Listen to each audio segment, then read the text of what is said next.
It is the podcast, and it is a rainy Tuesday. We're in fall. Fall was the first day of fall on Sunday, right? Yes. September 22nd. Sopping wet. No, but you know what? We all always had a wet fall. So this is very fallish. A wet fall.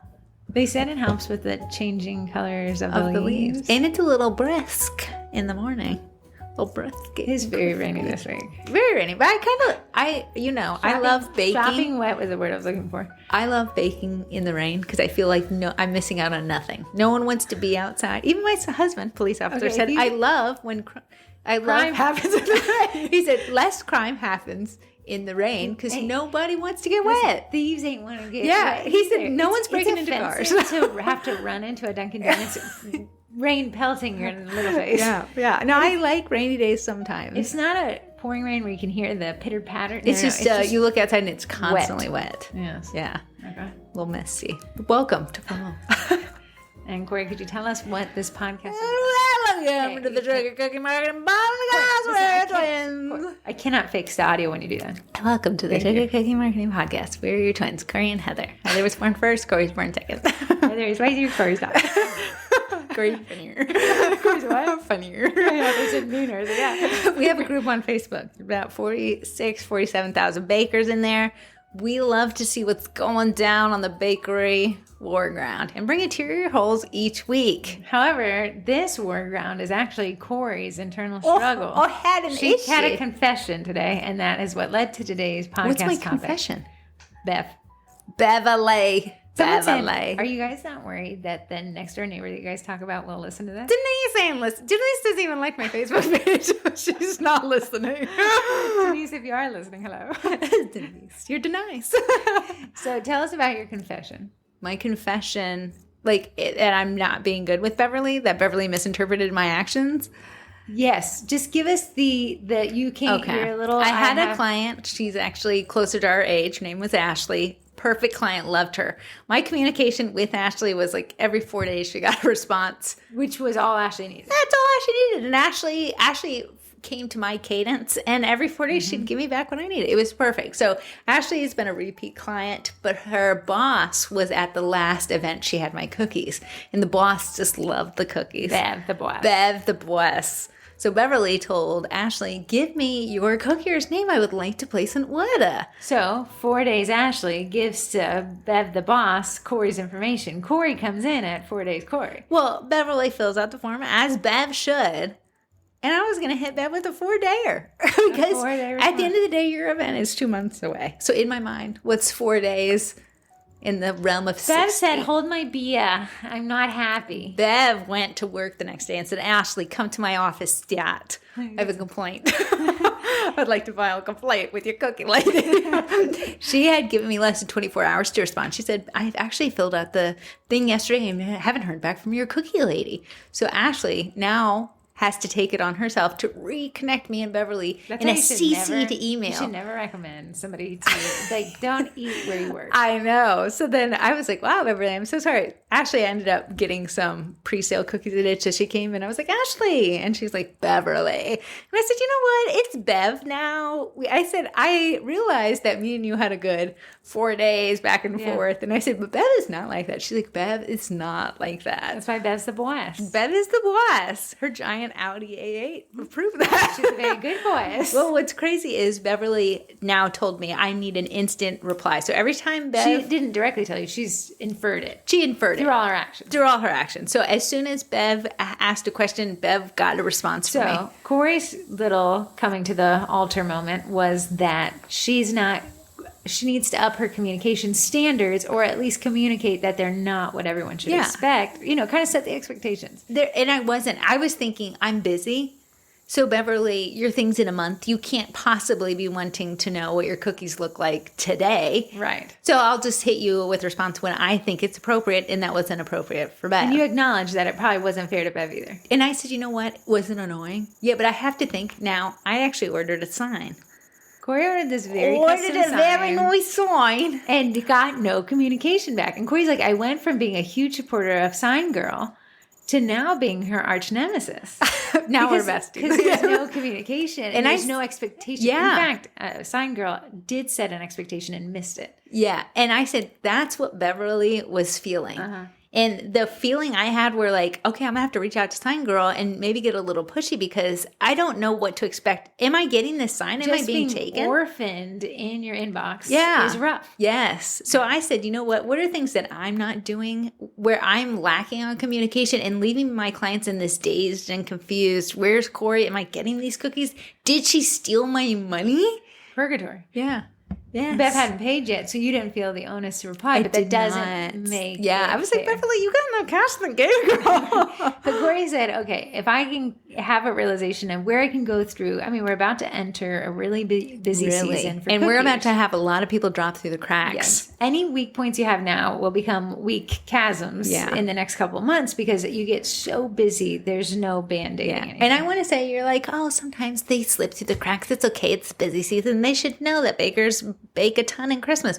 Here's the problem. I've seen bakers on their review profiles. People will be like, yeah, send an inquiry, never got a response. Here's your 1-star review. Yeah. And that they have every right. What a waste. What a waste. You didn't even get a show or like your cookies look good and taste good too. Right. Like when I placed an order at Papa John's, I could care less about anybody else's pizza. Yeah. Papa John's is like, I'm going to text you every second that this pizza's in this facility. For some reason, just knowing my pizza's going to take 45 minutes feels better than being told it takes 45 minutes and never hearing. I'll always turn on the text notification. Papa John's will say, hey, your pizza's going to be ready here, but we're also going to text you as it enters the oven as we apply the pineapple slices to the top. Delectable. Oh, I'm getting update? this pizza. For some reason, even though the pizza in our area takes a really long time because we live in such a populated area, just the fact to know that this communication is happening just sets you at ease. So Papa John's, I think I'd ordered from them a couple weeks ago for a family event on Sunday.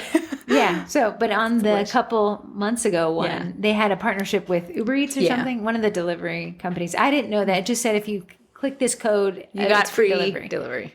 So what happened was Papa John's like, it's on its way, but then it became this other person's problem. And the person apparently was stopping for a bunch of other people. Yeah, you don't know. And then all of a sudden it became real antsy. Like, did I even get the order? Should we call? Jacob eating on my dime? Like, there's people here waiting, looking at me, wondering where this pizza is. True.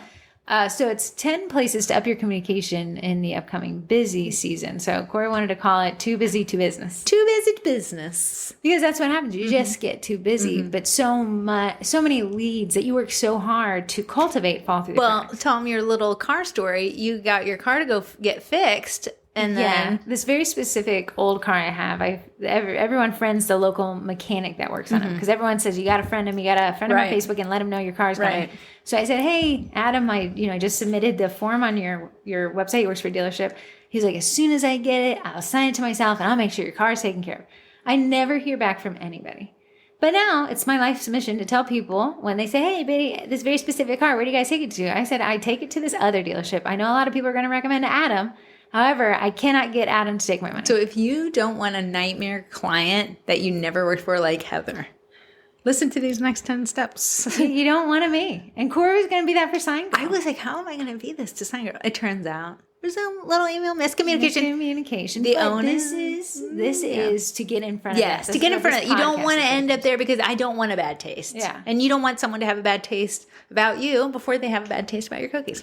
So number one, autoresponders and away messages. Likely when we are most busy, we're going to rely more heavily on these autoresponders. In a perfect world, we never use autoresponders and we're always there to reply to everything. That would be nice. None of us are always there. A lot of us are in the kitchens or actually working. And just because you're sitting behind a computer doesn't mean you can readily take emails. I always tell Corrie, I've always complained, when a client emails me a simple question, they don't realize it turns into 2 hours of work per email. Absolutely. And they're never emailing just one question, right? So autoresponders and away messages are great ways to be present when we're not able to be. And I know we've talked about them a million times, but we're going to say how to up the communication with them in this podcast. So include in your autorespons a set window. I see a lot of you guys have autoresponders on when I send out the Wednesday newsletter. And you say, you can expect a response from me in 48 hours. Now, it has twofold things. One, it gets people off your back for 48 hours. Two, it requires you to reply in 48 hours. And in 72 hours, you're going to have someone a little mad. Right. Likely you're going to have not only somebody mad, but somebody who's found another baker. Yeah.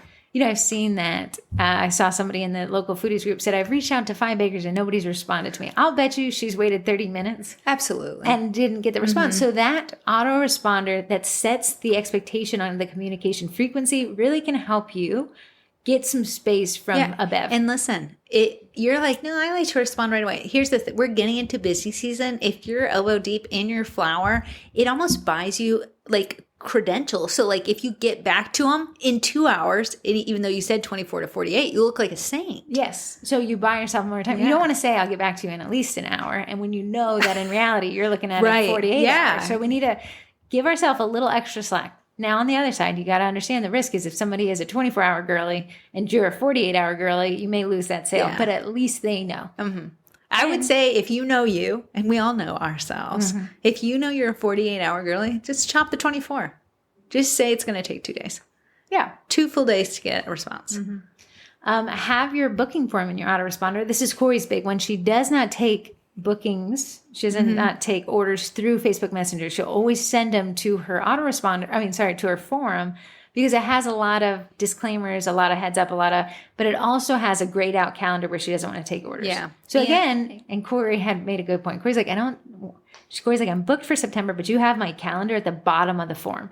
So she's like, all these people spent so long investing in their order, and then they go to place it, and they're like, oh, she's booked for September. I needed it September 15th. So I moved the calendar to the top. That way, immediately you know whether or not. The only information you put in there is your name and your phone number. And then you realize in book, you're going to be less mad at me than like give me the I want blue of the mountains and white of the Capricorn on there. But if Corey's autoresponder says, hey, listen, I'll get back to you in 48 hours. In the meantime, click through you're making a little bit of noise with your fidget thing, so I'm about to take it away. You can't hear it. I can. Go ahead. Sorry, no, I speak for I'm the people. going to be re-listening to this to see if I can hear it. You don't listen to these, and I do. And I will listen to this one. Have your autoresponder also direct people to your order form. Because if you still can't take an order there, at least they're not left frustrated wondering what happened to you. Yeah, they can. At the end of the day, I'm going to always refer someone to the order form. Like we can chit chat about your order for 52 years. Until you fill out the order form, it's just chit chat.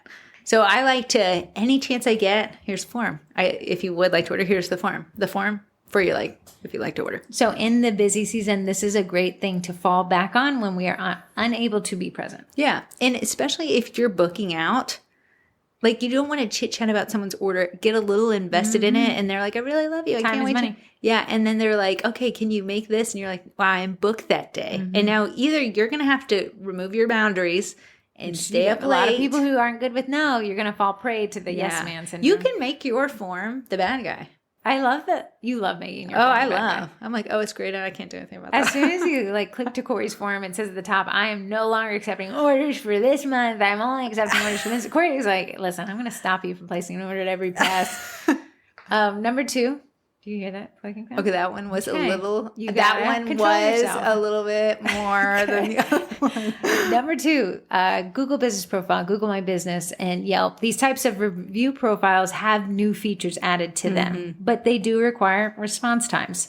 Did Facebook get rid of the response time for Messenger? I think it did. I think it's honestly a little bit still there, but it's not so penalized where you have like a 72%. Yeah. I think it just now just says fast responder, and if you don't, it just says something there. Thank you, Facebook. Zuckerberg. I don't need you tattling. Listen, I've never seen that. I've never gotten the fast responder. The problem is it grading me off of irate people in my inbox that don't need replies. And then if they respond to you in 24 hours, it resets it. So you would have to give them thank you for your order. I have the syndrome of thanking support people for their time, and they're like, you're welcome, please don't reply. Stop. Thank you, I won't. Thank you.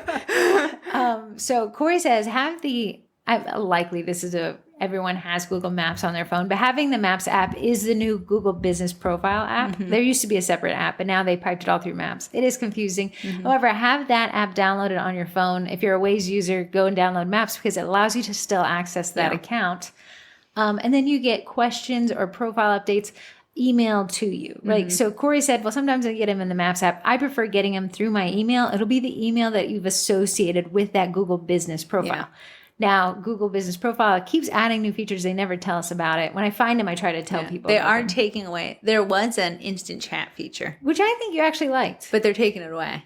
I think a lot of businesses were like, yet another inbox to manage. I also want to say a lot of people were like, would you like to rank number one on Google? Yes, We're using it that. was abused. Used and abused. But you can reply to questions now. Both Yelp and Google Business Profile have the Q&A sections. Another thing Corrie recommends is, when you're going to fill out your Google Business Profile, it asks you for a phone number. That is not required in order to have a listing. Unfortunately, you'll never be at 100% excellence without a phone number, but that's okay. Because it rates you off of how much information you have. But the problem with phone numbers is when your phone rings, you're pretty much expected. The people who like to call because they want immediate replies. Listen, I'm going to say I had my phone number up there for 1 week. And people would immediately call because when you're not afraid of calling becomes a superpower. One person, and the reason why I took it down, I ended up taking their order, but they called 4 times, but I kept sending it to voicemail because we were eating dinner at Seeds 52. There's nothing. Don't you dare touch my Seeds 52 I would be like, it is 5 o'clock. If people are eating dinner. First time listener, 20th time caller. So you can remove that phone number. I know we have this inclination to think, well, I'll answer the phone, and if not, they can send a text. The people who call will call until you answer. They do not want your voicemail. If they did, they would have gone through your website order form. So removing that option altogether, 1, frees up mental space for you. 2, frees up the expectation that the phone's going to be answered. Where you're, instead of being like, kid, get outside. I'm trying to pick you up from school. Then you're like, hey, this is good. That's hard to do. And if you're a millennial like me and Corrie, you're avoiding phone calls at all costs. I almost get offended when I get called. The amount of calls I've accepted versus the amount of calls I've declined. The list is red. I think they would be like, would you like to buy the phone without the coffee? But like, please, yes. I just want to use it to watch YouTube and send text. So getting in front of that, having the Google Business Profile completely filled out, if having a readily available response, but removing that phone number feature can. And I know a lot of bakeries like to do this and just say your hours are never closed. Unfortunately. That's setting a wrong expectation. Yeah, I hope you're sleeping. When you have your Facebook business profile and your Google business profile set to you never sleep, you have the people who shop at 1 a.m. and they want a response at 1:02.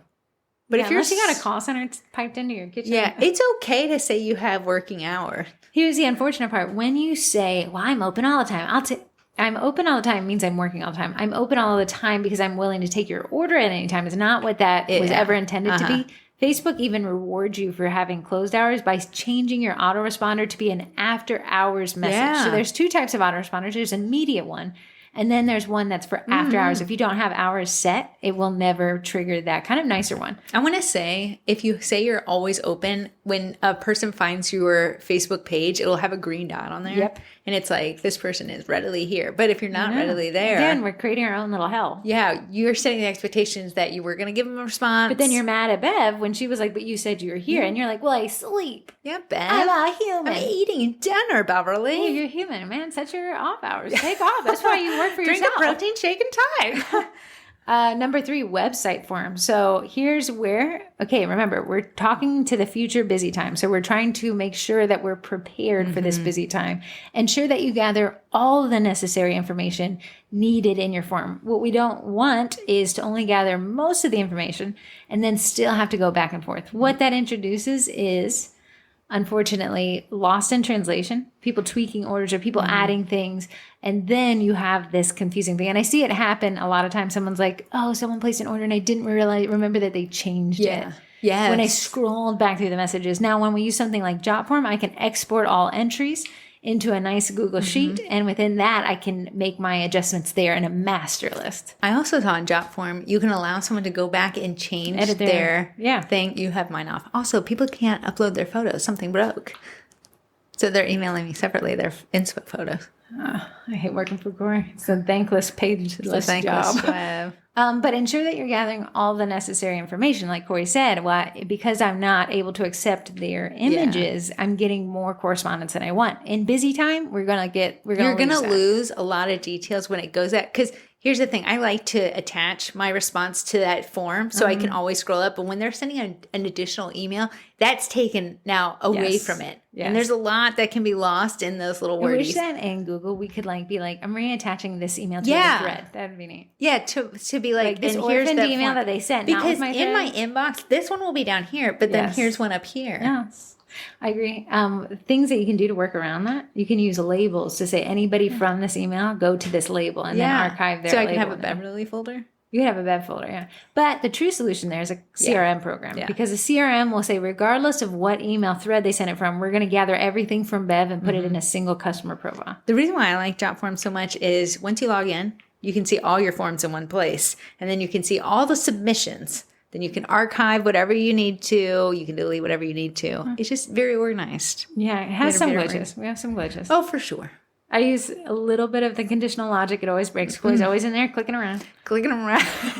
You're like, girl, I don't know what you do. She gets some doing. Facebook Messenger. I like this one, Corey's idea. Have your notes app readily available with a pre-written copy and paste for quick response time. So if you're like, okay, girls, I'm not a JotForm girly. I use Facebook Messenger still. I know.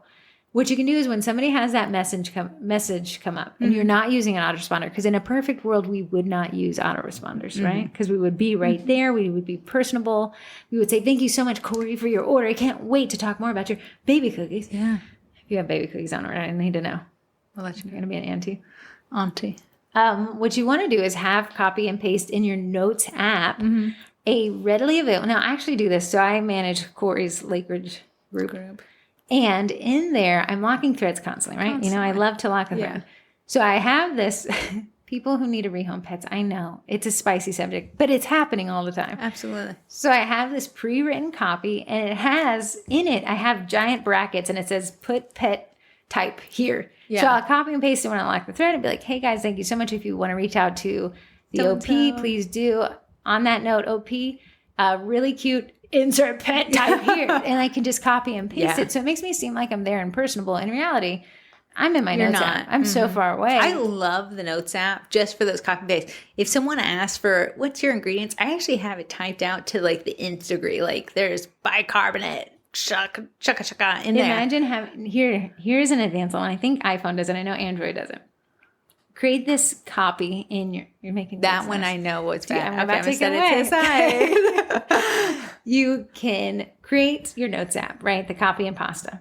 Then in your shortcut, it's a keyboard shortcut. I know. I don't know how to do this. I'm almost positive. I'm sure it does. What you can do is set these trigger words. Like, so I add a little typo in it. So when I type one with three O's, so it's OOONE. As soon as I click space, it pulls in that copy paste. That's even more of a time saver. So then I'm really there. I'm really personable, but I'm immediate. So imagine if Corrie has to type out everything in her ingredients list every time.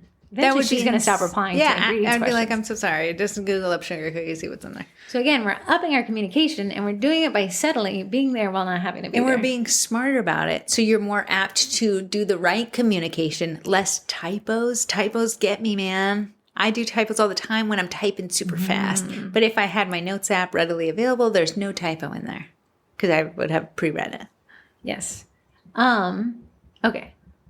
Corey and I are like, hey, use forms because they're more manageable. But some people choose to still use Facebook Messenger. Yeah, sure. That is fine. That is a choice. Yeah. That said, we all know that it's not the most reliable. So as soon as you get a lead, gather their email and their phone number. You'll notice that customer service representatives will do it. Hey, Heather, so great to talk to you. Do you mind if I grab a phone number in case this call drops? Yeah. Okay, you're doing the same thing, but you're doing it in Facebook Messenger. Do you mind if I grab an email and a phone number just in case Messenger goes down? I don't want to lose your information. Because so often I see people like, this person got banned on Facebook in between my order and I have no way to reach out to them. So making sure, one, that you gather that, and you can do that in the copy and pasta shortcut we just talked about. Social media comments. I'm going to make you talk about this one. You say, replying to comments as soon as they're posted increases engagement. Ask questions. Because you guys friend me, and I love that. I do go down the rabbit hole of your business profiles, especially if they haven't tagged. Don't invite Corey. I also don't want you to think that if it's not tagged in your business, I won't go find it, because I will. Here's the thing. People will have questions like, when are these available? And I'll see those comments that are just ghosted. Like, you might not even have the information when your little teaser dropped of when they will be available, but you can always comment back. If you want more reach, commenting back to every single comment. We're like sitting here and be like, how do we get more? How do we find the algorithm? No, and people see are my like, post. hello, I really like, how pretty. We're like, shut up. I'm too busy trying to figure out. I'm trying to market here. You're my way. If you want more reach per post, commenting back. If someone asks a question, give them a comment back. If they were like, hey, do you have any of these classes available? And it's like not something you offer. No, I don't. But here's a link to the classes that I offer. Even if it doesn't necessarily answer the question they want and they're trying to squeeze another mommy and me class out of you and you don't want to do it, you could still have other people read the comments. It's a natural way to put a link in there. Any class is a mommy and me class if a mom and a child buys it. But yeah, constantly, and we'll talk about that in a minute, cross-selling and upselling to every comment where appropriate. Corrie and I admittedly are so bad about replying to comments.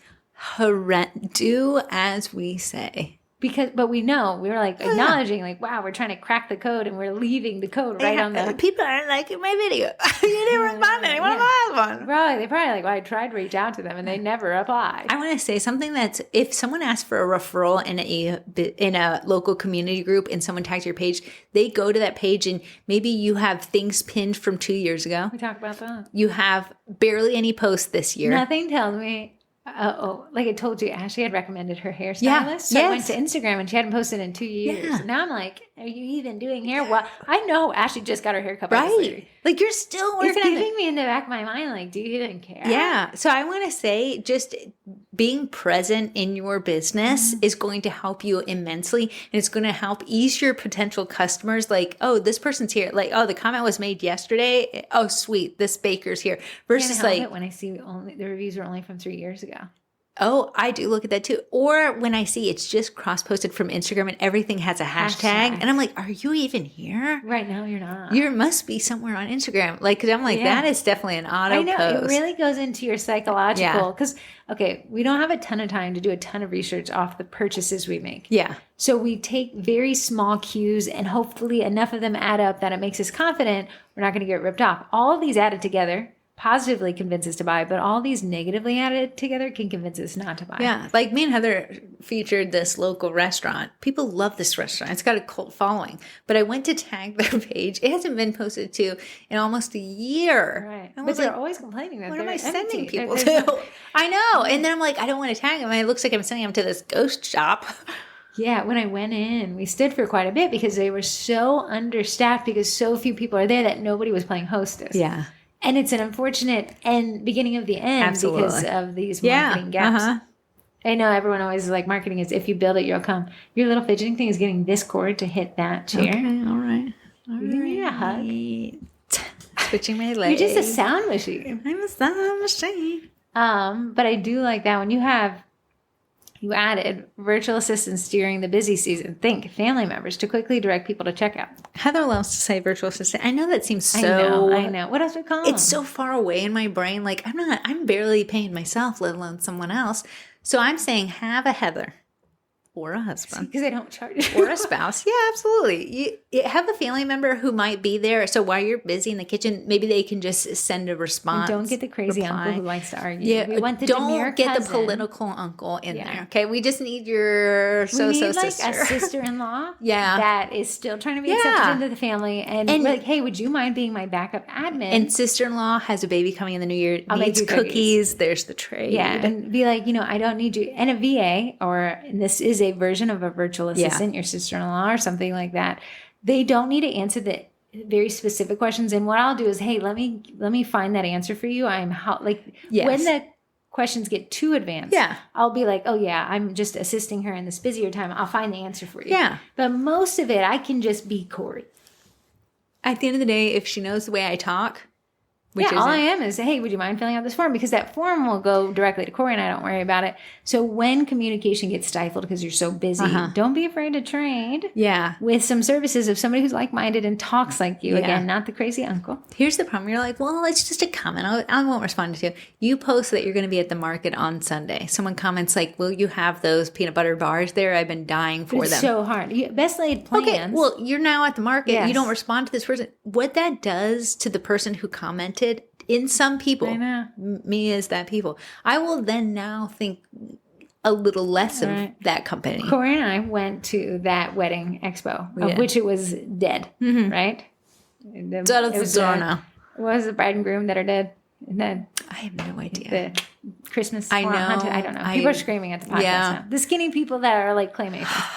He's got big eyes. Okay. People are yelling. The night before Christmas. Yes. Nightmare Before Christmas. Okay, those two. The corpse bride. Yes. We got it. That was the wedding venue. And how we were so not busy, but at no point did it make sense for us to ever look down at our phones. Now, Corrie's local community group has a sales Saturday, and every post is on approval. Going crazy. We were MIA for 3 hours. The mayhem. People messaging us, and did I do something wrong? Yeah, why is messaging my baking. Corrie, I know you admin here. Yeah, it was ridiculous. However, we were busy. And I thought we had more ability to look down our phones and approve some posts. Absolutely not. Yeah. And it wasn't even that many people there. So saying somebody, hey, I have a market, I will be MIA, but if you can direct them at that point, if someone's like, do you have this? Like, come see me at the booth. It's not even me. Yeah. But just giving them a comment can save. People have, it will say, there's a bad taste in my mouth. Heather with the little car person, me with the sign lady. It can put a bad taste in your mouth, and you'll be less likely to recommend somebody because you feel like maybe your comment wasn't appreciated. You comment, you never get a comment back. You're trying to help them grow their business. They ask for your comments, but they're too busy writing in community groups. Nobody buys from them. Phone and text. So again, Corrie and I are not a phone people. I am a text person, but I hate phone calls. I get offended when I am called. If you don't answer on the first ring, you can set up a voicemail with response expectations as well. So I have that. My voicemail, my personal phone is, can you please text me? Please don't leave a voicemail. Nobody listens to that. I only get left voicemail. As for retaliation, because mine says that too, I won't get back to you. Agreed. Literally asked you to do one thing. It's always the people are like, I just sent you an email. Then why are you calling me? Why are you calling me? I know that you missed your deadline. But texting me. Because they missed their deadline. And now it becomes my deadline. So do our deadline at that point. But if you choose to use your phone because you are in that perfect world, you answer every phone call that comes in. You're there. You're absolutely ready to take their information. In the imperfect world of a busy baking season, likely you're going to miss that phone call. It's going to interrupt your podcast while you're baking anyways. Yeah. That voicemail can buy you some more time. It is essentially your voicemail autoresponder. But imagine being the customer who calls. You got busy. You said, I'm going to respond to this later. I'm going to give them a call back. You don't. Then this person grows more animosity. They see that you're phone call people want immediate replies. They see you post on your Facebook profile that you have openings on the week that they actually asked about because you forgot. Right, I know. And then they finally reach out, hey, I've called you and I can't get a response, but you're booked. Right. And it's not like I know that they tried with visual voicemail where you can see a transposition I love that. Yeah, but I don't have it on my Android anymore. I'm not sure when. I'm not sure if I uninstalled it. But please just don't leave me. But okay, reply to calls with copy and pasted text as well. This only really works if you have a dedicated line for your business. I can't hang up on a phone call and think that they're probably placing a class kit order. It's probably CVS telling me to pick up a prescription, but what you can do when you have a dedicated phone line, especially if you use a voice over IP like Google Voice, I think that one transposes still very nicely. You can have that copy and pasted text like, thank you so much. Again, sorry I missed your call. I'm just going to shoot you a text. So I make sure that I get you taken care of. Here's my order form if you want to get started. Here's Sarah. Bev. Beverly. Props to people who take phone calls. Yeah. You're better than me. I had to take. I don't like it. Here's another thing. Even if I answered the phone call, I don't have a recording. I don't have anything I need. I don't have. So I'd be like, I'll get back to you when I can see my calendar in front of me. Beverly55@yahoo.com, and I have to remember Beverly55. Then you're like, okay, let me find a scratch piece of paper. Well, that's not going anywhere. Yeah, it's not great. I know. I'm a phone hater. Number 8, newsletters and email blast. Again, the podcast today is about being too busy to business. So we're doing things that up our communication in a time where our communication goes down typically. Be very consistent. Just find a template that adds the one value, one pitch, a minute pitch, and send it out monthly. The biggest offender of newsletters is just inconsistency. Leads is left on the table. Again, what we don't want, so those are, and I get these newsletters all the time. Nothing makes me unsubscribe faster than getting a newsletter once a year. Oh, I'm like, I forgot to unsubscribe from you. And boop. So when you're consistently emailing, it doesn't. What happens is, so sorry guys, I haven't emailed in a while. Like I don't care. Yeah. I don't want to know that I've been forgotten. I want you to be consistent. If I did my part in giving you access to me through my email, I want you to respect that. Every time someone posts in SCM group, has anyone been having slow sales? I just want to like, have you sent out your newsletter today? No, you can't, because they'll be like, well, but. I know. We have the best excuses. Listen, Corrie has the best excuses. Corrie wrote the book of excuses. I'll give you a juicy one every time. Beverly. I even said Beverly. I'm so sorry. My air conditioner went out. And I was not about to turn on the oven to 450 degrees. So that newsletter thing, just be consistent with it. If you're, that's like plans of mice and men, right? You're like, I know, but it got busy. This is about being good at communicating when you are busy. Yeah.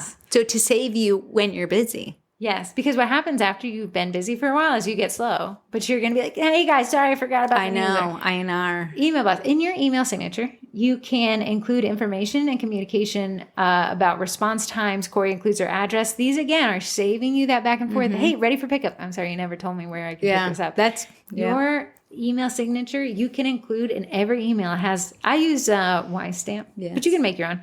You can make an email signature and it has all the pertinent information that somebody would need to connect with you. I like to see phone number if you want to take phone numbers, email, website, social media links. Since I wasn't responding people with my address, it's in there. And then you can put availability and you can put your response times. You can include all of this. Upcoming class. Very nice. So we can use that email signature to communicate when we cannot. Just don't, just remember it needs updating. You'll see it every email you send out. So. True. In-person communication. Okay. If you do in-person communication, which we all find ourselves eventually when somebody comes to pick up at our door, but there's markets. We're entering market season. You can see all the community groups are searching for vendors for holiday shops. extravaganza. I would have a business card ready, and Corrie brings up a great point.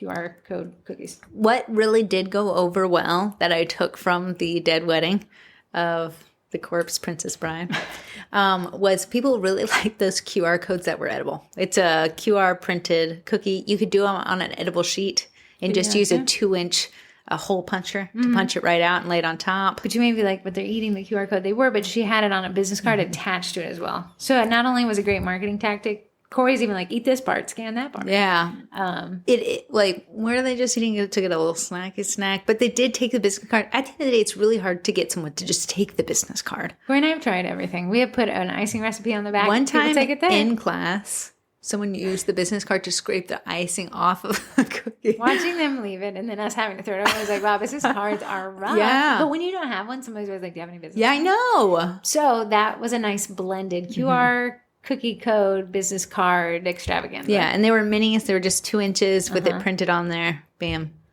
Corey also mentioned, those tap RFID. I want to say not even tap ones on Etsy. You can get them to 3D print the QR code thing with your business name. I don't have one of those. I've never seen somebody use one. I love the idea of them. Being there, it's reusable.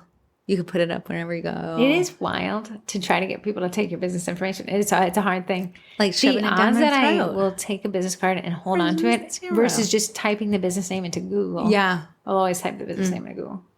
Yeah.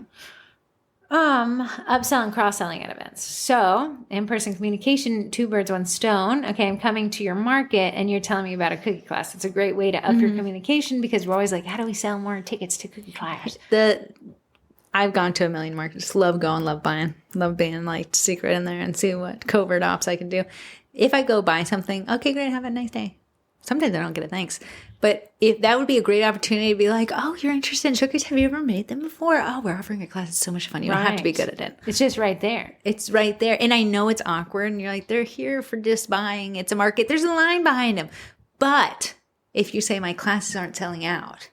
This is right. You've already done the first half of getting into a market. You've paid to be at that market. Make that investment pay out. You can send out flyers, tuck them into. Summer and I went to Trader Joe's. Yeah. And summer we bought some fall stuff. Yeah. Their fall things, right? And they said, hey, we have more fall stuff coming out. Tucked in a paper in the takeaway bag. Yeah. That I pay 5 cents for. And they were like, it will tell you when we're scheduled to have more of this fall stuff delivered. I didn't ask for it. They just included it. They included it so friendly because it's Trader Joe's. True. And you can do that too. Like, hey, thank you so much. What I'm going to include here, we actually have a class coming up. I'd love to invite you to it. We'll have a few tickets left. If you a little printout, it doesn't have to be something amazing. No, you can even do a fourth of a sheet and just cut it 4 something times. tiny. Community groups. Corrie and I, for some reason, community groups have us in a headlock. Do they have us in a headlock for a good way, or as admins of the community group, we feel headlocked and bullied not to approve? I see you selling a group, so I think it's got you in a headlock. Listen, I think groups are a fantastic way. And the reason, I'm not the only one who thinks it. Everyone who posts on Sales Saturday. At one time, I would have told you Angie's List was the only place you need to market. And Angie's List went the way of the dodo. Now it's spending so much time saying we're back as Angie's. But I want to be like, right now, it's community groups heyday. It's where people go. The problem is you can't go to your neighbor anymore and be like, hey, how'd you get for your roof? They don't want you soliciting for who did their roof last week. But what you can do is get a ton of recommendations in one thread by posting in a local community group. All your neighbors feel safe. You're not going knocking at anyone's door. Right. So now on the flip side, as the business owner, we want to be recommended in a community group. So we have only post when you're prepared to sit with the comment section. What I see a lot, specifically because I help manage this community group, is that people will sell on Sales Saturday, because we do allow open sales in exchange for one non-sales post each week. We're forcing the hands of people to add value. But on Sales Saturday, they'll post what I can tell is super copy pasta, super sterile. Oh, it will be in 5 posts by the end of the hour. And it'll collect them all together, Facebook will, because the posts are so similar. I just saying, like, hey, Lake Ridge people. I'm really excited. That goes just a long way of a little bit more effort. You can do the same thing, but sit with the comment section. The great thing about sitting with the comment section, most people have their group notifications set to most recent. So that means the most recent activity that happened in the group. That includes comments, reactions. That's why when a post goes viral in a group, it gets so much traction because it's showing up in everybody's feed. When me and Heather as admins, we actually go and look at it in chronological order to make sure people are following the rules. But since most people are not admins and they don't care to do that extra step, it's the most recent activity. You know what's so wild is in a Facebook admin, we can set the default organization of comments, but users can also override that setting. It's very hard to find Facebook knows that you'll stay on for the drum. It wants the drum. So what it's going to always default to is and that's what people want to see. They don't want to be like, hey, where did I get my cat's nails trimmed? They want to see like, this business. They want to see this pet shop lost my cat and I'm grabbing fish for it. So what you can do is, instead of just posting, seeing that no one commented, I like to post a set. I did. And then I'll have made a little graphic of the customer's review. And I was like, oh, can you believe this is what the customer had to say about it? I put it in the comments. It adds one comment. What? Take a fancy staged photo of a cookie with no icing on it. Okay. So it's just the shape. Oh, and ask them, what do you think this is? But then bake the whole thing and deliver it to the client, whatever. And then, but on your Sales Saturday post, say, I'm going to let everyone guess what this is. That's not a bad idea. And in 30 minutes, I'm going to post with the final. Oh, that's a good idea. Yeah, because people love to give their opinion. Engagement. We're nosy. We all like to be winners. Edit this out I can actually do it myself. We're going to go retire early. Corey's going to make this sales. Okay, but like we said, we are there's so many boring sales posts. And I get to see them every Sales Saturday. And it's just the same old. In fact, most people just copy and paste it week after week. It's boring. It has no personality. It's nothing to do with this group. Snooze fest. So from an admin perspective, I love more interesting sales posts. I love people putting in effort that's unique to this one group. Yeah. And you, as the poster, would like more engagement from this unique content that you made for this group. People are so adamant. I get a sell here. You don't delete my post. But then your post is so boring. Like, why are we fighting for that? Yeah. What? you got no traction. Now, if you can really kind of use these hooks. My favorite thing is baking for someone local and then tagging them in the post. It's a guarantee you're going to come and say something. You're going to get a comment. Yeah. Right. In a world where it's hard to get comments. Corey and I love these community groups. We love community group strategy. Yeah. We also have skips the sales day if you're too booked. I know. It feels You like, know well, what? that's your task. I know. But here's the thing. You're setting yourself up for failure. If you're not being able to get back to these people, but you're constantly selling, people will be like, well, why are you posting? We had somebody say that in our community group was like, could you force them, if they're selling on sales Saturday, can you force them to tell us when their availability is? Because every time I message them, they're too booked for me, but they just said, I don't want to miss out on I know. Sales Saturday. I thought that was, I said, something you can include Cannot do in that. your Sales Saturday post is your availability. Now booking for September, now booking for October. Sold out of this class, but I'm super excited for this other class I have. So you can kind of help with that expectation of communication. And I know what business owners are thinking. You're like, no, but when I'm not busy, I want them to be able to come and order for me. If you know that it's a struggle for you to get back to these people, it's a struggle for you to come and back to these people. You'll make your own hell. Yeah. You can be a little bit more of your own advocate, and it's okay. I respect the people who post on Sales Saturday, who don't post every Sales Saturday because they are too busy, but they'll still invest in the group in other ways. Yeah. That goes a long way. I mean, to think that, well, it's a group of let's say it's a group of 50,000. Corrie, me, Amy, we all remember the names of people who either make our jobs easier or harder. And I want to say in a group of maybe 5,000 local community people, you can create a friendship. Someone said randomly, I had no idea who they were. They're like, I literally come back to this group because your posts are so funny. So while I'm like, I don't know who you are, they're remembering me for whatever I'm doing. And it's a great way to be able to build a relationship before I ever make the sale, before we ever get to that point of our intersection of life, that you can invest in a group without feeling like what's in this group that I can get from it. Me. And me. Me. You guys' favorite song out there in the community groups. Me. Okay, we have some text. That was our 10 things. Oh, good. So you gotta stick that all the way to the bank. Yeah. Catch that one. No excuses. I was saying to a family member, once you listen or read a book, you can't go back. You can't unknow it. You now know that Can you forget it, though? You can pretend. Apparently, our brains never forget anything. Mine happens to be proficient at it. Heather told me today that a distant relative of me ordered cookies last year. One, I never took his money, so it really didn't affect me. This is Corey's excuse. This man said, I just want to support you. Send me whatever. He's apparently our second cousin removed. Yeah. Corey's like, absolutely, Scotty, for sure. And then our uncle visited. He only comes once a year. And he was like, did you guys not send Scotty? I was like, don't say you guys. I'm not the baking twin. Yeah. She did not. I can guarantee Scotty, you. Scotty, my long lost second cousin. And he just wanted to support you. And he said I could do any design. He's literally the best customer. I will have to bake him something. You'll have to not charge him. And I will have to not charge him. Please bake him something. I will. What should I bake him?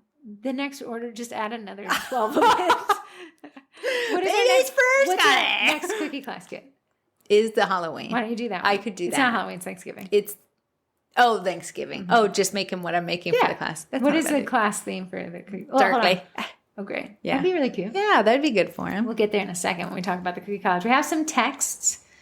So I've done 4 cupcake classes, and I'm struggling to find inexpensive venues. I'm going to offer a class in Clifton Park. There's a bakery doing hands-on cake classes for $75 and a coffee shop renting out the space to a cookier for doing classes for $55, and I usually charge $45. So we got cakes at $75, cookies at $55, and then the caller is doing $45. But we don't know what the venues are charging? I'm getting there. By the way, I'm signed up for the cake class. I want to do a cupcake class in Clifton Park and possibly rent the coffee shop space. Do I charge the $55 price like the cookier, knowing my costs are covered with my $45? So she's saying, do I rise to the minimum? Or do I go in between the cake and the cookie class and go even higher? You've mentioned in your podcast not to be the cheapest or the highest price. Clifton Park is seeing these 2 prices for classes, so I'm thinking matching the cookier at $55, and the shop just charges me $50 an hour. Oh, nice. I see you got some strategy you can play with there. She said, thanks in advance for your help. And another text, this is Debbie from the past. I've caught up to your current podcast episodes, which are wonderful. Debbie from the past. Debbie, you've been listening. Here's the thing. Hold on. You come up with your answer. I'll come up with mine. We'll say it on 1, 2, 3. 1, 2, 3, charge more. Okay. I'm going to say charge more than the cookier. Yes. And the reason why. 1, if you charge less than the cookier, you've made an enema.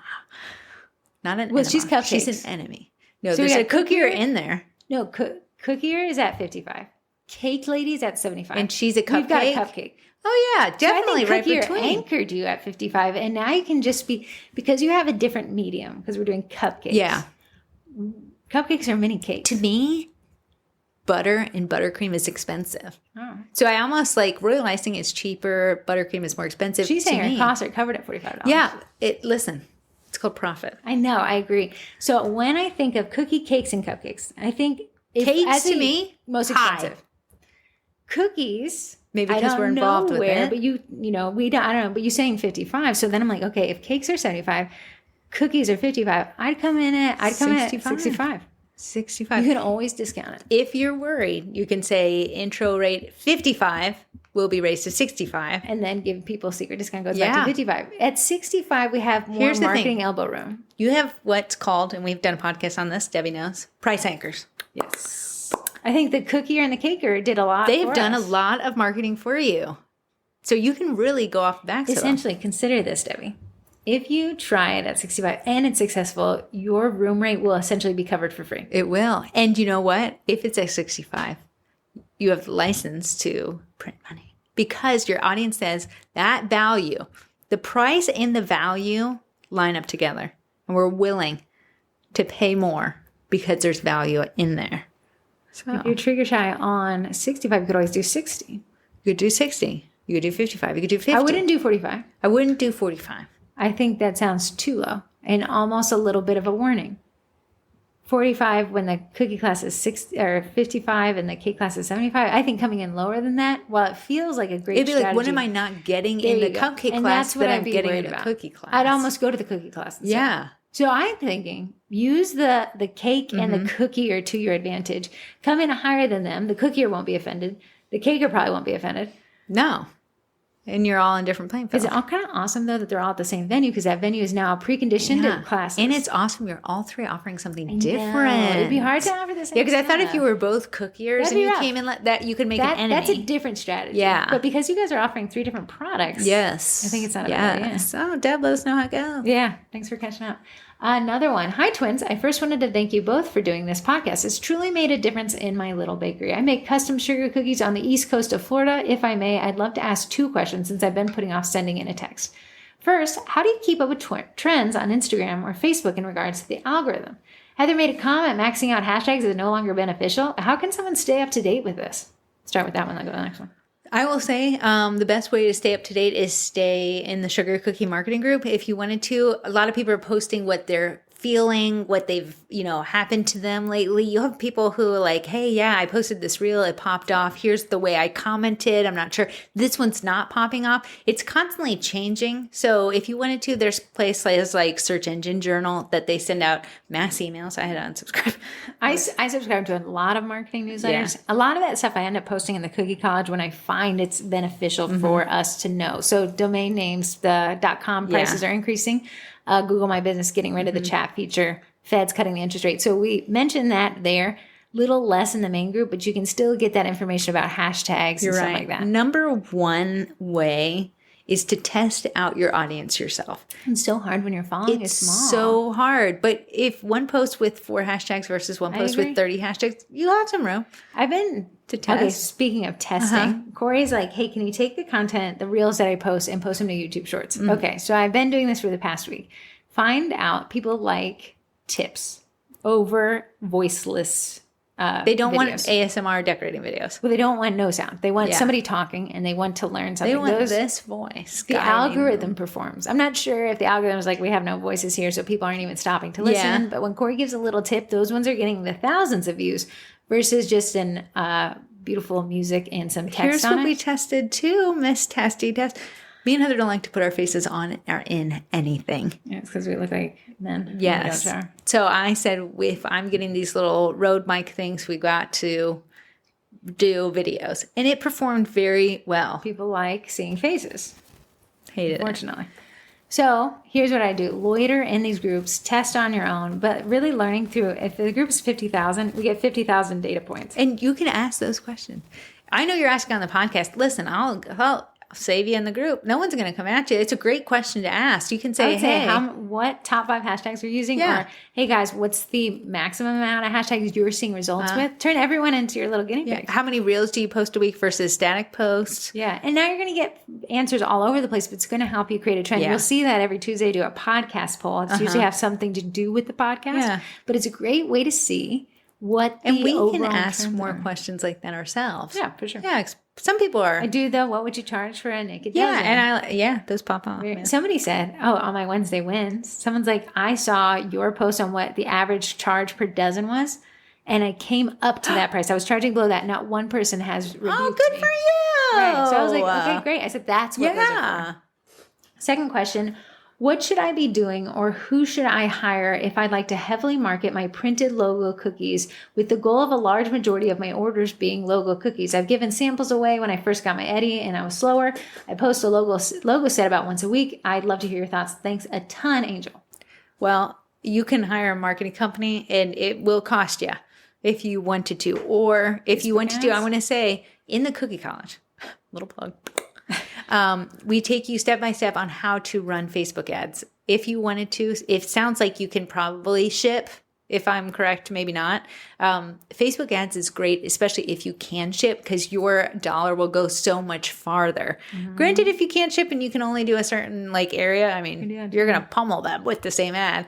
But if you wanted to do done with you marketing, the Cookie College, if you wanted someone to hire, you're going to need to sit down and really create a budget, because what they're going to charge for their expertise plus what then you have to spend in your ads. It's going to be a lot. Here's what I'm going to recommend. Sign up for a networking group and go yourself. Print the logo of the networking group on the cookies and hand them out. I hate it. I hate that I just told you to go stand in front of people and talk. But it's going to be the cheapest lead, because it's free to go to most of these, at least for 2 meetings. I'm speaking of the BNIs, but there's a chamber one or whatever. You can go to a couple of them for free to test it out. Yeah. But to show up with cookies like that, you're getting a fully captive audience of corporate customers that are local who are looking for things to give away at Christmas. So cheapest option. Cost you the price of a dozen cookies. And your ego. Go market yourself by going to the right places where business owners are. Step 2, done with you marketing, helps you online marketing, whether it comes to your copy, running Facebook ads, setting up your GMB, things like that. The most expensive, and what you'll really need to spend some time with, hiring a marketing company. For specifically logo cookies? Asking the right questions. It's going to be a rough one. I'd almost say max out. Burn yourself out on the other 2 recommendations before that, hiring out a company. When we first started marketing, it was so much better because it wasn't overly saturated. Now everyone starts a marketing company in their garage. I'm sorry. When we got into it, it was very saturated. We just but now it's even more. It's almost like the millennials that grew up with us are like, oh yeah, dude. I think Gen Z. I think they grew up in this world of online marketing, so it seems like everywhere. Yeah. Oversaturated. I hate debating. Come here. At the end of the day, you find your niche and you lean into that, your differentiator, and that could be your personality, which somebody can compete with. If you are an extrovert and other people around you are introverts, you're able to capitalize on that. You got to find what sets you apart. If that's your customer service, it can be that. Would never compete on price personally, because that's your money. But let's say if you're going to hire a marketing company, there's certain questions you need to ask. You can waste a lot of money that you'll never get back by just hiring willy-nilly. I'm going to be honest. Our margins, a baker's margins, aren't a place to hire this out without wasting your money and saying, what did I get? So I wouldn't even recommend it. It would be hard to look at a marketing. What's my ROI on these cookies?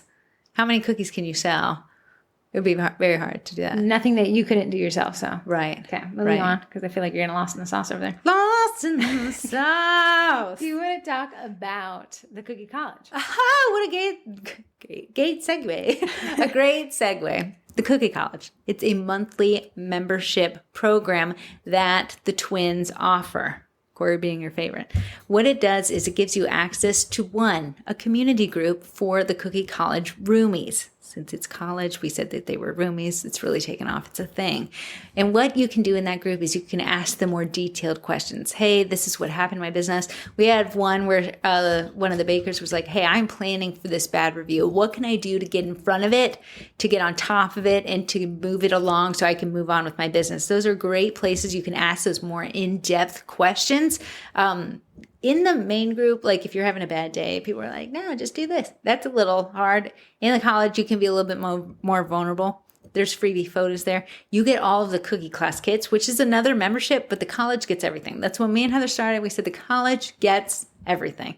And you literally get classes from last year. You get classes from this year. You'll get classes from next year, because Sweet Pink Olive gave me the thumbs up. We will be doing Good idea. If she ever pull that, we're done. I said, Then listen, so. this is your call, girl. She said, I'm in. So that's great. You can learn more at thecookiecollege.com. Again, there's more memberships. Corey's working on Scotty's order, which happens to be the Thanksgiving class. We try to give you enough runtime to promote either the cookie class or if you're just using them to sell DIY kits or custom orders, you can do that. So they come out a month before they're needed. Right. So our next class that will drop October 1st will be our Thanksgiving class. And then you're like, what about Halloween? That dropped out September 1st. It's a build your own skeleton. It's our first class using multiple consistencies, but people really liked it and it's selling well for people as well. Which is great. And they're always themed, which I really like. This year we went on to like more like obscure themes. Like instead of Valentine's Day, we did football. To give everyone more flexibility. I see a lot of people, football season started this past week, and I saw a lot of people bringing in the NFL set from February. I know. I actually used some cutters from that for an order. Right. So again, it's an investment to buy the cutters, which you'll buy from Sweet Pink Olive, the curriculum we produce. But you can really stretch this stuff. Corrie sells them as DIY kits, not even classes. She sells them as custom sometimes. I think you did the Under the Sea set as a custom set for somebody. I did. And we did that peace sign one, the groovy theme. Yes. I used that at an order yesterday. Very cute. And then additionally, the Cookie College gets its own classes. I'm working on the template library, working on a Shopify course. Corey said do a bamboo course because I hope some Santas are delivering some bamboos. Heather asked me to do this course, and I would love to hear if anybody wants it. How do you film your reels? I think like a basic, like here's where I put my phone. Yeah. Here is the stand that I bought. Here is what my lighting looks like. Here is how you record this and edit it in InShot. Yeah. Here's how I upload it to Instagram. Yeah. Like I think like that real basic stuff. And I think it will take away the mystify of how do I make one? Because I see people, it mostly starts off with, I just don't know how to get the stand right. Yeah, that's my big noggin. We've had a fight over the space. So I thought Corey working on that would be nice as well. Moving on, we have the Vendy Blendy. Vendy Blendy. Read the numbers of what it went up from last week. It was like at 1,802. Yeah, so Corey, again, our twin twist last week was those Rode mics. Yeah. Corey said that we had to go to that local restaurant where we were recording content. Don't worry, we weren't like too intrusive there. But when we recorded the content, she said, let's do one of, what do we call it? Like about the Vendy Blendy? Yeah. It was like 3 tips, and Corey just ended up saying exactly what I said back. But here's what putting our stupid faces in the video translated. So each week I track how many people are pending. Yeah. We went from 1,876. The only difference between last week and this week is that stupid 30-second video to 2,173 people pending. So it went up by 300 people. Wow. Right, which you say, well, where were you at this time last year for pendies? We actually hadn't even started promoting it. I think we had just gotten started. Wait, what's your final number you just said? 2,173. Well, now it's 2,214. So, again, marketing works. Who knew? If only we knew. If only. So the Vendy Blendy is November 29th. We're going to be really upping the promotional content now because we have 2.5 months. I can't believe that. It was like 10 weeks. Is it? Till Black Friday. Yeah. That means Thanksgiving's right before it was that. like Halloween 11 is weeks, like tomorrow. I know. It's not tomorrow, but it feels like it is. So we have 52 vendors. The open signed ups for the Vendy Blendy is now open. You can find that as a pin post, but I'll be spamming you with it. Don't worry about that. We have PK Bakes, Bees Baked Art Supplies, Cookie Design Lab, a custom cookie, all you can cookie, Coastline Bags, Christine's Mold. How Sweet Is That? Sugar Dash Co., Equinox Pastry Supply, Baker's Cutters and Prints, The Sweetest Tears, Carentology, Cute Cookie Kits, Rose's Cookie Shop, Tasty Tin, The Sugar Cookie Dealer, The Pink Piggy, My Two Cookies, Scribes by Shirls, The Dessert Depot, The Cookiery, Sam & June's Bake Shop, Mad Batter Cookie Co., My Dope, Sugarloaf Mountain Designs, JoJo's Specialty Shop, Sweet Pink Olive, Chua Cookies, Busy Bakers, Whoopsies, Dare to Bake, Cookie or Prints, Brighton Cutters, Lolly Custom Cutters, A Bougie Baker Boutique, Sweetie's Tasty Treats and Scribes, Sunshine Day Biz, Miss Cookie Packaging, Sweet Bite App, Acorn Backers, Cookie Cutters by Nori, Mixer Skirt, Cup of Cookies, Love and Flour Baking Supplies, One Smart Cookies and Crafts, More Decor, The Domestic Cookie, Bobby's Cutters, Blue Honey Cutter Co., and the Cookie College. Wow. That is a mouthful. But that event will be 25% off or more. I would say that more than 1/3 of those vendors are coming at higher than 25%, which is wild. Here's the thing. We need you. We need your help. If you have a vendor that you want to be there. It's weird for me to be like, hey, sign up for the Vendy Blending because I look like a salesperson, sleazy car Yeah, salesman. you gotta pay me to sell at a discount every week. What they want to hear is from you, their loyal customers. If you want to see someone at the Vendy Blendy, ask them. If they want to reach out, we're available literally everywhere. And we will give them the information they need to make the decision if it's right for them. I'm going to do a tagged post, tag the shop you want. And then I'm also going to give you guys the copy that you could send to somebody to get them to sign up. Save it to your notes app. Send it to everybody you know. There you go. Now we're starting to see peer pressure's working. You guys got Bakety Bake to you guys went, bullied her at CookieCon, and she said she was going to sign up. Some of you guys at CookieCon talked to Corrie had seen this vendor from the vendor where it makes the icing colors for you. So someone posted this in the college, a video of it. You know, like when you're making... If you go to Home Depot and you're like, I would like this sage green color, and they take a white base, they put it in this machine. And the machine spits in the color. And then mix it. She's doing that for royal icing. Yes. Well, that'll be neat. Andrea said she's very interested. It's in beta, though. She said it won't even be available till 2025. Cool, though. We're on the roster, though. Cool, though. We'll get to it. And then, TK, she got I'm sorry.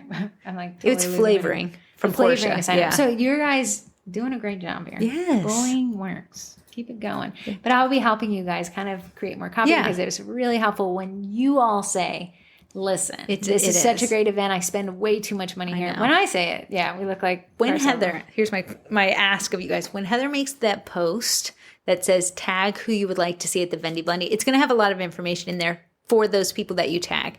If you can come and just tag as many people as you can. It's going to be on the page. It's going to, 1, bump that into feeds. But 2, it'll pop off. And they can see, oh, that's my competition. They're going to sign up. I'm going to sign up too. Yes. Yeah. Yes. It's a form of bullying. It's a form of peer pressure. Yeah. And it's working. If it wasn't, we wouldn't be asking. I know, guys. So I'll give you we need your help. On that. We need it. I'm shooting for, I think 72 will cap it off.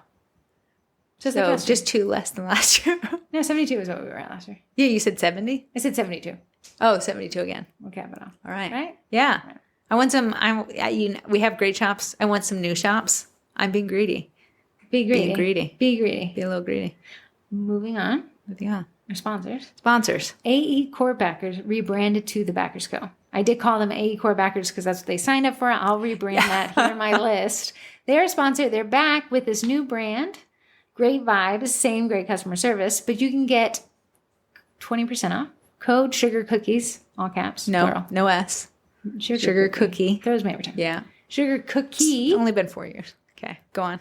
At the Backers Co. You can still go to acorbackers.com and I'll forward you to their new website. They will be a Vendy in the Vendy Blendy, but they typically always sell out of the favorites. So what I would do, I'd get 20% off and get my go-tos. Yeah. Then I would wait for the Vendy Blendy and get those second ones. Have a wish list. Yeah. A must-have and a wish list. That's what I would do. Next up, Bakety Bake. We just talked about her. If you know me, I'm a fan of Bakety Bake. And this reason why is because they make this meringue powder called Royal Batch.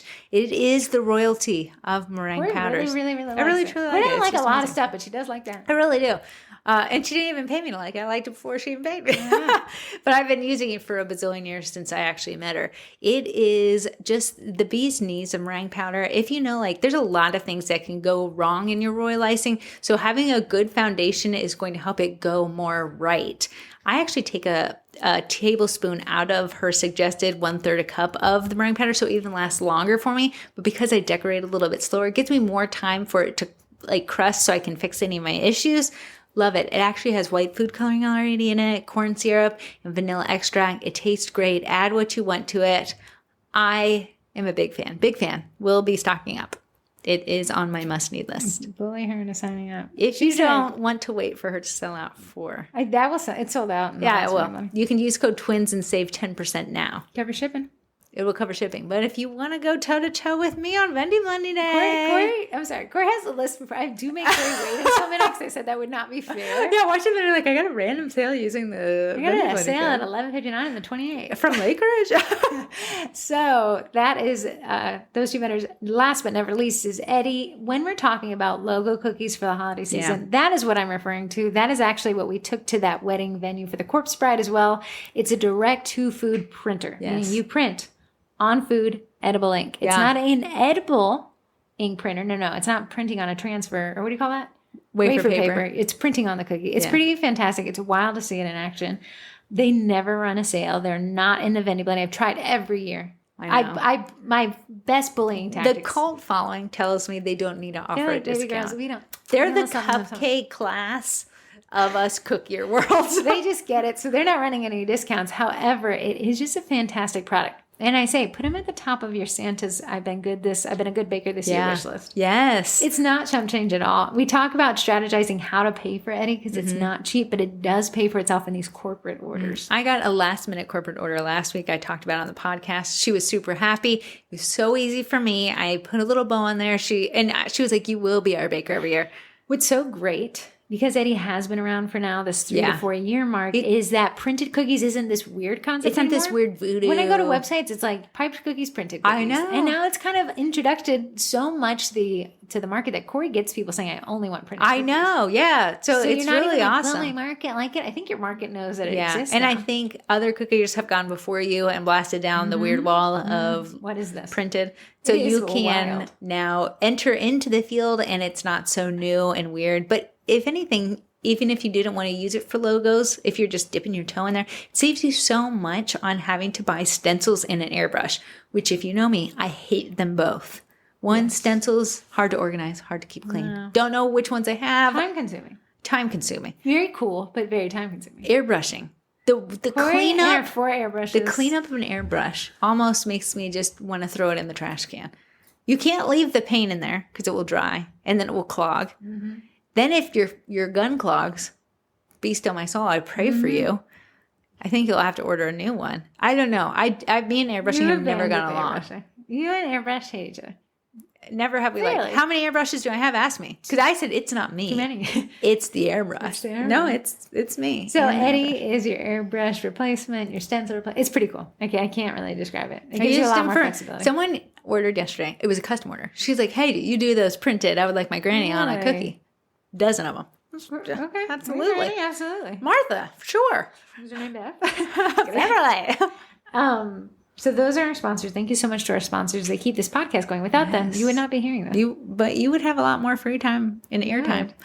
You would not know how to communicate with your clients better, but you would have more free time. You also wouldn't have any clients. Plenty of free time. But thank you so much to our sponsors. What was I going to say? Oh, yeah. I want to give a shout out. Heather Campbell Brickshire. She did. She sent me And Kim. But Heather Campbell Brickshire and Kim sent me an itinerary, a CookieCon recap every day. So CookieCon, if you don't know, it's a cookie convention every year. The next one will be in Reno. I think it'll actually be in the spring. I want to say the tickets, if I recall, are going on sale in this November. Wild on. But anyways, we weren't able to make it to the CookieCon that ended like 2 days ago in Round Rock, Texas. So Heather Campbell Brookshire, that wasn't me. I switched him and it all popped out. Heather Campbell Brookshire and Kim M. Sims, they went and they played Other Heather and Other Corrie. Yeah, they were replacement Heather and Corrie and hosted this whole happy hour. Yeah, which they said, they estimate that 100 of you guys stopped in, grabbed drinks, grabbed food. So it was a blast. I want to say the photographer took pictures of the food. That looked amazing. I know, I really did. I was really hungry looking at it. I know. Sortino, it was Corrie good. had this great idea. Last minute, she hires this photographer from Round Rock, Texas. He's the first guy that shows up him. in Google. Yeah. And he shows up and takes all these photos, or maybe his employee, I don't know. But all these great photos, and now we are able to see through this camera lens this. But she was like, the amount of people that called her by her full serial killer name, Heather Campbell Brookshire, it was always in the daily update. That's hilarious. She ended with a total of 6 people had called her full name. A bunch of people had mixed them up. A bunch of people had gotten them confused. Some people called her Disney Girl. It looked like a great time. Yeah. I was able to live through it with her post. It was great. She texted me what the favorite ride was. Remember we were talking about, like, if you don't know what to say, go ask her what her favorite ride is.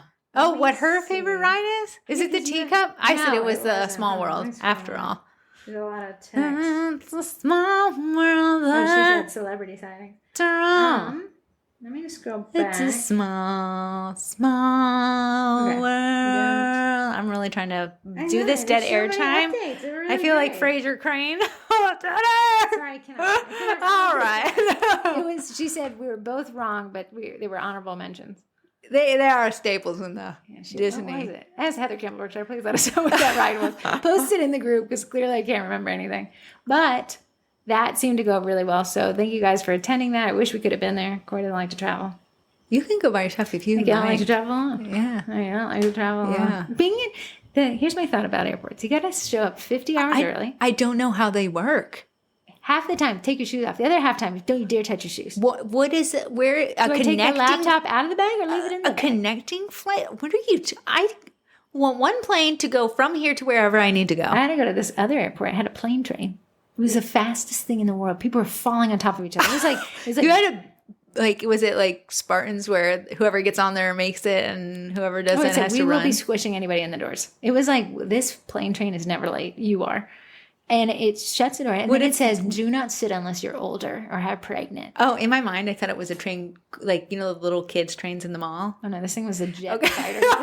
This thing was like a decommissioned military jet.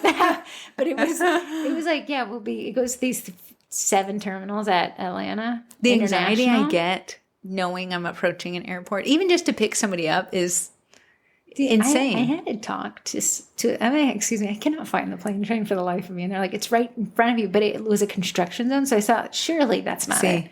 I couldn't deal with someone being rude. Then you get in the plane train and it just jet propelled. It might as well have been King's Dominion ride. I want to tell you guys, I invited Heather to me and my son's Disney trip only because she could navigate an airport.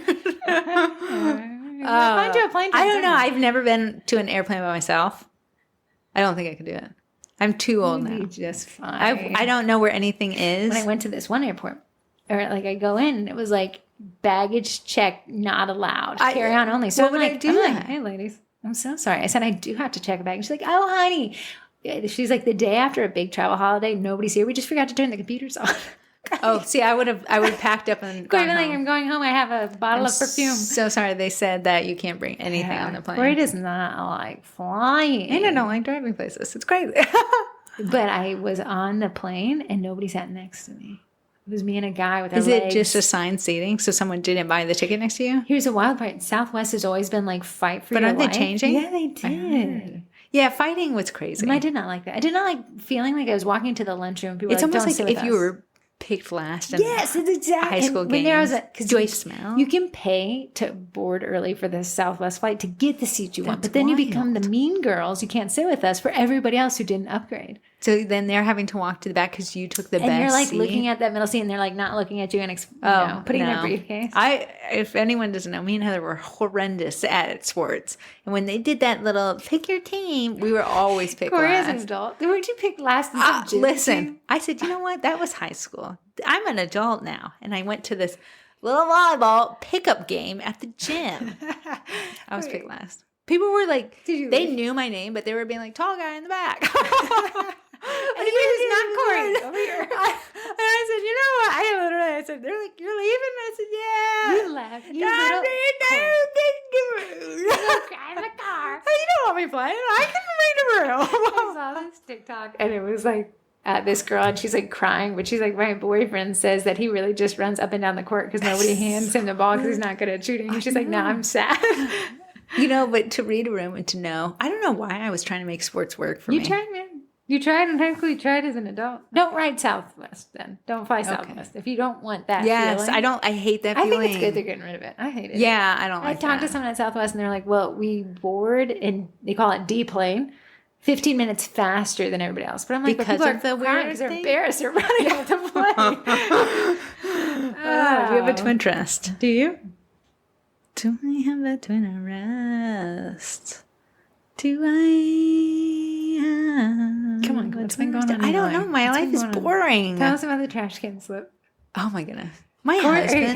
Can I say, every Tuesday, Corrie comes, we go to lunch, and she'll be like, Nate did not take the trash out. So they live in a townhome. In the middle of a townhome, and they have an HOA. So you already know hell on earth is present in this area because they don't want to see those trash bins. And you have to have a trash bin. Yeah. So the trash bins have to be tucked around your house, which for the middle townhomes is... And Corey's not even in the middle. She's one from the end. So I don't know. She's just trying to make this sound. Except for there's truly middle people. There is truly. I'm not truly a middle person. Here's the problem with where we live. It's a straight hill. A straight cliff. I want to let you know. When I helped them move in, I was like, no way we're doing this. And they're like, yeah, 1, 2, 3, step on a root, grab a root. Like, we're grabbing the roots. It's a straight hill into a forest. Okay, my husband, God bless his soul. I mean, props for him putting up with me. He refuses to take this trash around. He will. Here's the problem. Lake But I Ridge. want to be like, Nate is a big, tall, muscular guy. He would be made for trash toting around a building. He could throw the trash over the top of the house and it would land where it needs to be. Don't give him that idea. Absolutely not. Here's the thing. He's been lazy about it for years. We've lived in this house for 3 years. 3 years? Is it 3 or 2? It's 3. 3. We're on our 3rd year. Yeah. Here's the thing. This has been a point of contention forever. 3 years of this weekly bickering about the trash. How do you get somebody to do something they don't? And I was talking to Ruth Ann about it. I was like, how would Corrie get Nate to do something he doesn't want to do? And she's like, well, I don't know. I said, and if you did know, you'd be a billionaire. You would. So here's the thing. The trash, it goes out twice a week. So yeah. 2 pickups? 2 pickups. So you never once. Here's your compromise. Because so you're only going to take it once. That would be a good compromise. True. All right. Okay. We're not even doing it. It's Corrie doing it all. So here's the thing. Nate had left the trash from Friday's pickup. It's now Sunday. I'm like, what? Some poor person staring at our trash can. It's in a little common area, but someone's house is right there. Oh, he put it around the building but never took it back? Yeah. That's an HOA violation. It is. It is. It's just you can't tell that's our trash can. We never wrote our name on it. So he's playing that little, nobody knows. So I go to take it back. It has been raining all day on Sunday. And I said, I have to take this back. It's a part of this communal townhouse. You take your trash back. It's the only one standing there. A little bacon on the side of the road right there, my little trash can. Okay, I open it. It shouldn't have any trash in it, but Nate's now using this. Oh, he's treating it He's putting it in trash in it. That's a true form of laziness. That means he acknowledged that he's absolutely. He's running the trash out there and putting it in front of this person's house in the common area. Like it's this new home of the trash can. Okay, so me, open it. I'm already mad that there's 2 trash bags in there. I take it. It has been raining all day. The grass is wet. The hill is soaked.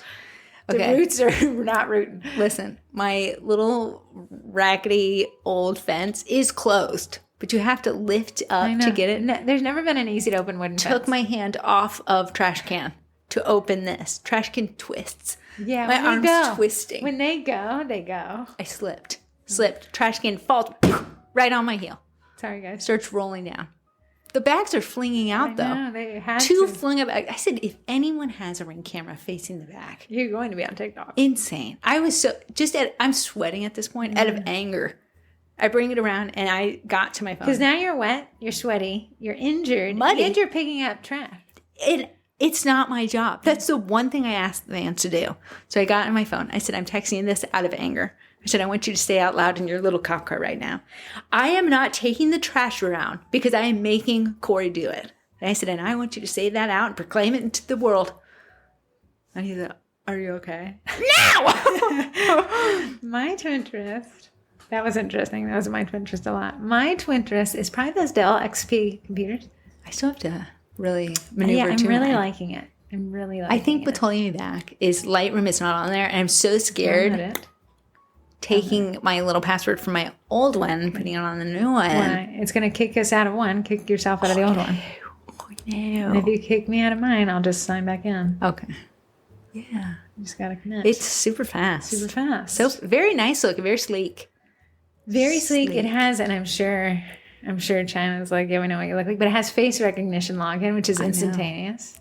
The downside, which is not technically a downside, I hate that everything used a special cord back in the day. Now everything's USB-C. I love USB-C. Okay, but all my stuff was not for that. So we had to buy new mouses. Unfortunately, as we all come to this universal C, we have, it's a dongle computer, unfortunately.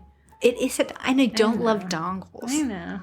I feel like you're giving me one step away from this powerhouse through this little cheap dongle. I know. So I did get a set of dongle mice that we call 2 computer mouses. Dongle mice. But that will go into... Yeah, so you don't have to have the dongle. Because I was using a dongle. Yeah, and I was like, wow, asking the dongle to do that much stuff.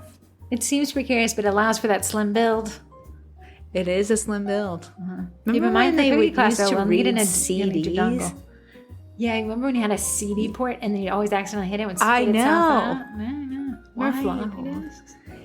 I never remember a laptop doing a floppy. Did it? I don't think we had laptops. Did we? Those original ones, Ashley's? Maybe. I think they did. Maybe. Because you remember your dad's old digital camera that was the size of a giant floppy disk? And we used to just That take pictures of it. ginormous. Do you know that thing was probably really expensive for us Oh, to for be little sure. kids running around For outside? sure. And look, it's made me a food photographer in my later age. So guys, if you need to take the trash around, you're going to have to manhandle it. Actually, it's new spot, so Nate could see it when he came home. Can you please let me know if Nate takes it out the next time? I guess it's happened. This is Has what he he taken said it out? today. He's I'm going to go manhandle the trash can. But I said, I put the trash can right before the cliff starts is where our fence ends. cliff.